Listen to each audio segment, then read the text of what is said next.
Zypern ist und bleibt ein Dauerbrenner. Viele von euch interessieren sich dafür, auf die Insel im Mittelmeer auszuwandern.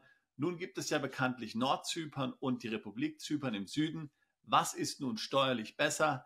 Das soll Thema dieses Videos sein. Jedem dürfte Zypern ein Begriff sein. Genau, Zypern ist die große Insel im östlichen Mittelmeer. Sie liegt im Grunde genommen näher an der Türkei, Syrien und dem Libanon als Griechenland bzw. Europa. Zypern ist ungefähr dreimal so groß wie Mallorca und wie gesagt ist eine geteilte Insel. Ein Drittel der Insel ungefähr wird durch Nordzypern beansprucht. Zwei Drittel der Insel sind die Republik Zypern. Vielleicht zunächst mal ein ganz kurzer geschichtlicher Hintergrund, wie es zu der Teilung kam. Zypern war bis 1960 unter britischer Herrschaft. 1960 wurde dann die Republik Zypern gegründet, ein Staat letztlich bestehend aus zwei Volksgruppen, nämlich einmal die griechisch-zypriotischen Bürger und einmal die türkisch-zypriotischen Bürger. Wie gesagt, die türkisch-zypriotischen Bürger lebten mehr im Nordteil der Insel, die griechisch-zyprioten leben mehr im Südteil der Insel. Relativ schnell nach der Gründung dieser Republik begann aber Griechenland irgendwie hier die Regierung in Zypern zu beeinflussen, hier eine griechenlandfreundliche Politik zu machen, sozusagen sich hier irgendwie Zypern einzuheimsen durch die Hintertür. Das hat aber dem Präsidenten auf Zypern, der übrigens ein Bischof war, gar nicht gefallen und er hat sich dagegen gewehrt. 1974 kam es dann zu einem Putsch. Das Militär in Zypern mit Unterstützung der Griechen hat den Präsidenten abgesetzt und hat dann einen neuen Präsidenten hier letztlich installiert, der hier hörig war den Griechen. Und man hat dann auch so einige Säuberungsaktionen hier durchgeführt und so vereinzelte Freunde des alten Präsidenten und seine Verbündeten hier verschleppt, ermordet oder verschwinden lassen. Zunehmend wurde dann eine Politik hier gemacht, die letztlich den Interessen der türkisch-zypriotischen Bevölkerung im Norden widersprach, sodass sich dann letztlich die Türkei am 20. Juli 1974 dazu entschieden hat, in Nordzypern einzumarschieren. Hier, wie sie sagte, zum Schutz der türkisch-zypriotischen Bevölkerung. Sie hat dann den Nordteil des Landes besetzt, eben wie gesagt ungefähr ein Drittel des Landes. Und seitdem ist letztlich dieser Nordteil des Landes hier unter türkischer Macht. So, und das ist jetzt im Grunde genommen auch der Status quo. Zwischen den beiden Gebieten gibt es ja eine sogenannte Green Line, also eine Pufferzone, die wird von der UNO kontrolliert. Das Ganze ist natürlich kein Konflikt, der so gewalttätig ist wie der zwischen Israelis und den Palästinensern. Aber es ist ein laufender Konflikt, wenn auch hauptsächlich einer, der heute hier diplomatisch ausgefochten wird. Es gibt letztlich seit diesem Vorfall 1974 bis heute laufend Verhandlungen, was mit Zypern hier passieren soll. Es gibt verschiedene Dinge, die hier letztlich auf dem Programm stehen. Einen Staat vielleicht zu machen mit zwei Bundesstaaten oder auch eine Zwei-Staaten-Lösung. Hier gibt es alles Mögliche, was hier vorgeschlagen wird. Aber eben diese Verhandlungen kommen letztlich hier nie zum Ziel, denn es ist dann zu schwierig am Ende hier eine Lösung zu finden. Aber wie gesagt, sie dauern an. Es gibt auch immer wieder neue Verhandlungsversuche. Irgendwann wurde ja dann Zypern hier in die Europäische Union aufgenommen. Oftmals gibt es das Missverständnis, dass Nordzypern nicht Teil der Europäischen Union ist. Das ist nicht korrekt. Gesamtzypern ist Teil der Europäischen Union, inklusive Nordzypern. Allerdings ist EU-Recht in Nordzypern außer Kraft gesetzt, aber die gesamte Insel ist tatsächlich Mitglied der EU. Wie gesagt, man muss eigentlich hier beiden Bevölkerungsgruppen, hier den türkisch-Zyprioten und den griechisch-Zyprioten zugutehalten, dass das ganze Zusammenleben eigentlich ziemlich gut funktioniert. Die Grenze ist sehr durchlässig, da gehen natürlich Leute ständig rein und raus. Das ist jetzt nicht so wie hier im Ostblock in der DDR, dass dort eine Mauer ist und niemand kann da durch. Es ist recht einfach, hindurchzugehen. Familien gibt es auf beiden Seiten, Menschen arbeiten auf beiden Seiten. Es ist also ein laufendes Hin und Her. Also es ist eben alles sehr zivil. Das ist sicherlich auch einer der Gründe, warum sich die Verhandlungen so lange hinziehen. Es ist eben kein offener mit Gewalt ausgetragener Konflikt, wo es laufend Opfer gibt, sondern man hat sich irgendwie so arrangiert und das Ganze ist natürlich auf der Prioritätenliste der Politiker und der politischen Mächte recht weit unten. Vor allen Dingen eben momentan, wo es ja doch so viele andere sehr brutale, sehr problematische Konflikte in der Welt gibt. Nun wollen wir uns ja hier mit steuerlichen und rechtlichen Fragen einmal auseinandersetzen. Südzypern, also Republik Zypern und Nordzypern einmal vergleichen. Tatsächlich gibt es natürlich viele Auswanderer, die nicht nur an der Republik Zypern interessiert sind, sondern eben gerade auch an Nordzypern, weil es eben nicht letztlich hier unter der Kontrolle der EU ist. Es ist zwar letztlich Teil der EU, das Gebiet, aber aufgrund des ungeklärten Status von Nordzypern ist eben EU-Recht nicht hier angewendet in Nordzypern. Befassen wir uns zunächst mal mit der ganz einfachen Frage, wer denn überhaupt wo leben darf. Nun, in Südzypern ist natürlich EU, dort gilt EU-Recht, du kannst dort einfach hinziehen, du brauchst kein Visum, keine Aufenthaltsbewilligung. Jeder Europäer, damit meine ich jeder EU-Bürger und natürlich auch jeder Schweizer, kann dort einfach hin umziehen. Nordzypern sieht es anders aus. Dort braucht man eine Aufenthaltsgenehmigung, eine Residence Permit. Diese ist recht einfach zu bekommen. Viele kaufen dort Immobilien und erhalten sie dann darüber. Wenn du allerdings nachweisen kannst, dass du ein stabiles Einkommen im Ausland hast, inklusive zum Beispiel einer Rente, einer Pension oder auch Kapitalerträgen, dann bekommst du ebenfalls eine solche Residence Permit dort. Die wird normalerweise für ein Jahr ausgestellt, kann dann verlängert werden, manchmal eben auch für 2 Jahre. Wenden wir uns als nächstes mal der Wohnungssuche oder dem Immobilienkauf zu. In beiden Teilen des Landes kannst du relativ einfach Wohnungen mieten oder auch natürlich Immobilien kaufen. Man muss sagen, dass gerade in den letzten Jahren es natürlich eine sehr hohe Rate an Zuzüglern gegeben hat, auch und gerade aus Russland, der Ukraine und diesen Konfliktgebieten. Das heißt, die Mieten sind sehr stark in die Höhe geschossen. Schöne Wohnungen, die auch dem westlichen Standard irgendwo genügen, sind also nicht mehr so günstig, wie sie schon mal waren. Und man muss möglicherweise schon ein paar tausend pro Monat dafür rechnen. Und das gilt tatsächlich auch für Nordzypern und Südzypern. Immobilien kaufen ist ebenfalls recht einfach in beiden Teilen des Landes. Auch hier muss man sagen, dass es einen regelrechten Immobilienboom in den letzten Jahren gab.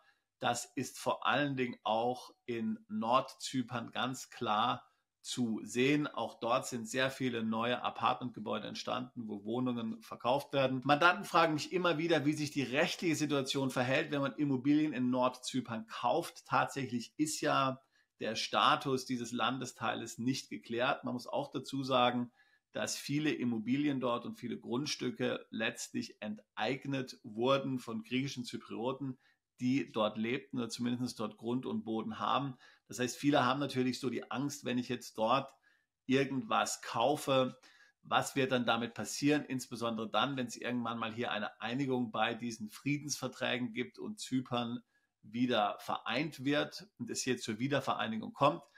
Ja, das ist natürlich schwierig, eine Aussage zu machen. Sicherlich gibt es das Risiko, dass man eine Immobilie erwirbt, wo hier, sage ich mal, der Status, das heißt, wer tatsächlich der Besitzer, der rechtmäßige Besitzer ist, nicht ganz geklärt ist. Da musst du halt einfach mit deinem Anwalt dann dich besonders gut versichern lassen, dass hier das Grundbuch sauber ist und du letztlich hier nicht im Nachhinein dann ein Problem bekommst in einigen Jahren, wenn sich die politische Situation ändert.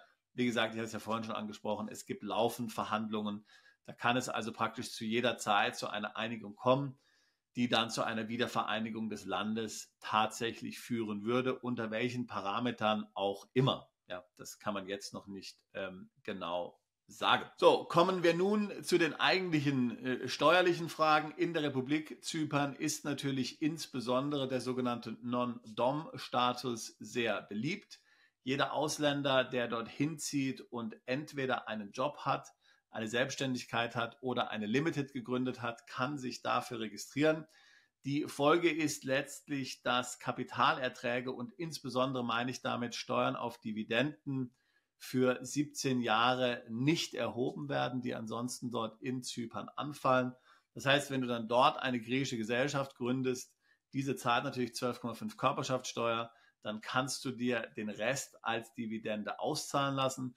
Auf die Dividende werden dann nochmal ein paar Prozent Sozialabgaben fällig für alle, die ans Gesundheitswesen hier letztlich bezahlt werden. Aber ansonsten gibt es dann keine weiteren Steuern, die hier fällig werden. Das Gleiche gilt natürlich auch für ausländische Dividenden. Auch diese sind so gut wie steuerfrei in Zypern. Es geht explizit, wie gesagt, nur um Dividenden, nicht um andere Auslandseinkünfte. Gerade so im Bereich Krypto gab es hier in den letzten Jahren immer wieder mal Fragen, wie diese in Zypern zu versteuern sind. Viele Anwälte raten dazu, dass man, wenn man mit Krypto tradet, ebenfalls eine Gesellschaft gründet, die Kryptos dann in der Gesellschaft tradet, die 12,5% Steuern bezahlt und den Rest sich als Dividende ausschütten lässt. Andere sagen auch, dass man letztlich Kryptos hier sieht wie Wertpapiere. Es gibt eben auch in Zypern unabhängig vom Non-Dom-Status keine Steuer auf die Veräußerungserlöse von Wertpapieren und insofern nicht auf die Veräußerung von Kryptos. All das ist ein bisschen im Fluss, wie in vielen anderen Ländern auch. Da musst du dich also hier gut beraten lassen und sicher sein, dass das Ganze auch tatsächlich Hand und Fuß hat, was du hier aufstellst. In Zypern zu leben und eine LLC zu verwenden, die dann steuerfreie Einkünfte generiert, funktioniert nicht in Zypern. Wie gesagt, in Zypern sind nur Dividenden steuerfrei. Eine LLC schüttet keine Dividenden aus. Eine LLC ist letztlich aus steuerlicher Sicht, jedenfalls die Ein-Mann-LLC, eine Selbstständigkeit und wird entsprechend auch so behandelt. Das heißt, du hast im Grunde genommen Gewinnentnahmen, die du daraus machst. Das ist nicht unter dem griechischen Non-Dom-Status steuerfrei. Wie sieht es nun in Nordzypern aus? Nun, da ist die Situation zunächst mal recht verworren, auch wenn du dort online nachschaust. Dort gibt es eine Einkommenssteuer, die letztlich auf alle Einkommensarten fällig wird. Sie liegt zwischen 10 und 37%. Also das ist Einkommensteuer, auch Kapitalertragssteuer. Diese Steuer wird letztlich auf alle Einkommensarten fällig. Immobilien werden natürlich anders besteuert, aber sonstige Einkünfte. So, was jetzt sehr interessant ist an Nordzypern, ist, dass natürlich Nordzypern höchst interessiert daran ist, Ausländer anzuziehen. Manche sagen ja, man will hier so letztlich das Singapur im Mittelmeer etablieren. Man ist also sehr daran interessiert, hier gut situierte Ausländer in Nordzypern anzusiedeln. Daher machen die nordzypriotischen Steuerbehörden hier unheimlich attraktive Deals mit den Steuerzahlern auf ganz individueller Basis, auch wenn die Steuergesetzgebung jetzt nicht besonders attraktiv ist, so wie ich es ja gerade eben dir gesagt habe. Also das heißt, es würde konkret so funktionieren, dass dein Steuerberater in Nordzypern letztlich hier die Steuerbehörde anschreibt oder anruft und sagt, ich habe hier diesen deutschen Unternehmer, diesen Entrepreneur, der jetzt hier in Nordzypern wohnt. Er hat eine Auslandsgesellschaft, vielleicht eine LLC. Das ganze Business läuft außerhalb von Nordzypern. Wir würden vorschlagen, dass diese Einkünfte aus dieser LLC freigestellt werden. Und meistens wird dieser Vorschlag dann abgenickt. Ja, das Gleiche gilt natürlich auch für Kapitalerträge, für Kryptoeinkünfte und was auch immer du dort hast. Deswegen de facto die meisten Mandanten von uns, die in Nordzypern wohnen, leben dort steuerfrei und bezahlen keine Steuern. Das Ganze, wie gesagt, ist jetzt nicht gesetzlich irgendwie so verankert, ja, wo man sich dann tatsächlich darauf berufen kann. Du hast ja letztlich dann immer die Aussage des Finanzamtsbeamten, die ist natürlich schon gut, gilt aber natürlich letztlich nur für dieses Jahr. Im nächsten Jahr kann sich dann wenigstens theoretisch alles ändern oder vieles ändern, ist bisher aber nicht so passiert, muss ich sagen. Das heißt also, Nordzypern ist auf jeden Fall sehr steuerfreundlich, wenn man so mit dieser Situation leben kann, dass das alles so ein bisschen ungewiss und ein bisschen unsicher ist, weil es eben doch hier komplett eigentlich im Ermessensspielraum des Finanzamtsbeamten liegt, der hier sich mit deinem Fall beschäftigt. Und das kann sich von Jahr zu Jahr ändern. Aber wie gesagt, man kann sagen, man kann vorsichtig optimistisch sein. Tatsächlich machen eben die Nordzyprioten hier Geld, die Behörden dort im Immobilienbereich. Das heißt, wenn du natürlich Immobilien kaufst, verkaufst, dann sind dort bestimmte Steuern fällig. Auch wenn du dort eine Immobilie besitzt, die du dann vermietest, werden dann Steuern vielfach fällig. Diese werden dann direkt an der Quelle zum Beispiel eingesackt. Wenn du jetzt einen Anwalt, Steuerberater, Immobilienmakler hast, der hier letztlich die Vermietung für dich übernimmt, behält der die Steuern für dich ein und führt sie dann ab. Also hier hauptsächlich der Immobiliensektor ist hier derjenige, der hier für das Land Steuern generiert und natürlich jene, die hier lokal dann arbeiten, irgendwelche Jobs haben. Aber das wird ja die meisten Mandanten und wahrscheinlich auch dich nicht betreffen. So, wie du also siehst, können sowohl Südzypern, also die Republik Zypern, als auch Nordzypern hier steuerlich sehr attraktiv sein. Eine ganz praktische Sache will ich hier vielleicht noch anfügen. Wir hatten das schon das eine oder das andere Mal, dass ein Mandant in Nordzypern gelebt hat und dann zum Beispiel hier einen Account hatte mit Digistore und dass dann Digistore letztlich hier für ihn keinen Account führen konnte mit einer Adresse in Nordzypern, weil eben der Status dieses Landesteiles nicht geklärt ist. Ist es ein eigenes Land? Ist es ein besetztes Gebiet? Ist es ein umstrittenes Gebiet? Und so weiter und so fort. Wirst du ein Problem haben, de facto bei ausländischen Banken ein Konto zu eröffnen mit deiner nordzypriotischen Adresse. Hier würde mich deine Erfahrung übrigens interessieren, wenn du in Nordzypern lebst und sowas schon mal gemacht hast, ein Konto im Ausland aufgemacht hast, würde mich interessieren, ob das geklappt hat für dich, welche Adresse du dort angegeben hast. Hast du eine weitere Adresse? Viele machen es dann eben so, dass sie sich letztlich eine Adresse in Südzypern noch beschaffen, die sie dann dort letztlich angeben können bei solchen Bankkonten, Brokern und ähnlichen Anbietern. Ja, aber das ist eben rein was Praktisches, was eben mit diesem Sonderstatus von Nordzypern zu tun hat. Grundsätzlich keine steuerliche Überlegung. Noch ein Wort zur Besteuerung von Unternehmen. Im Süden von Zypern, also in der Republik Zypern, ist die Körperschaftssteuer 12,5%, welche die Gesellschaft dann auf die Gewinne bezahlen muss. Eine Gewerbesteuer gibt es nicht. In Nordzypern werden 10% plus 25% auf Nettoerträge fällig bei Gesellschaften. Es gibt in Nordzypern außerdem eine Free Zone.